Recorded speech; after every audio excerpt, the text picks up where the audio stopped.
اول دختری که بر اومد خب همین دختر چی بود؟ در همین رستوران کار کردنش چی؟ دوستان چی؟ در اوله شما یکون نفری نیست که چون این کار هم میکنن؟ نه اگر یا خواهر ما یا اپای من پایش رو در همین جا ماند من لینگش رو آمده شکنم. آرام شو آرام شو این از روی آداب نیست. هیچ وقتی گپ نگو دوستان شدی جون. ای ممکن همین آدم از زور اومدگی در زندگیش با چنین کار دست زدگی هیچ کس نمیفرد از چنین جاها کار کنه. برادر زمان فهمیده نمیشود. پرس برای چی؟ برای چی؟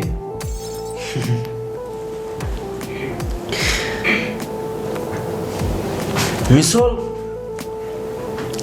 هر کس با مقصد بد همون را نگاه میکنه نظر میکنه. این از روی آداب هست؟ این گپ درست دوستی عزیز، لیک با فکر شخصی من اکثریت آدم یک مجبوریش نفرایی هستن که در زندگی چیو کمودی داره. ما در هر روز در درون سالن و رستوران نمیدونیم چی گپی نمیفهمیم. ها تو نمیفورد خواهرت کار کنه، تو شرایط داری، تو خطا تعریف توصیه میکنی، لیک نفری هسته که در اولش اکا دودار نداره. پس او چی کار کنن؟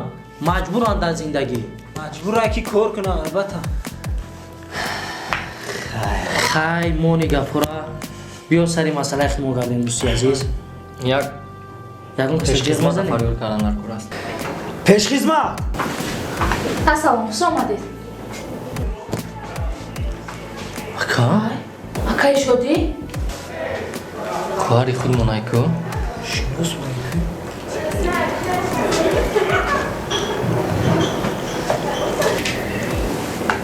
تو؟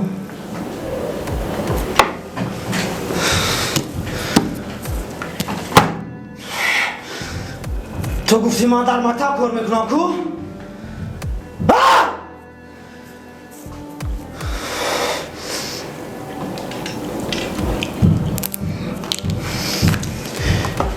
شما شب شدی؟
Rahim.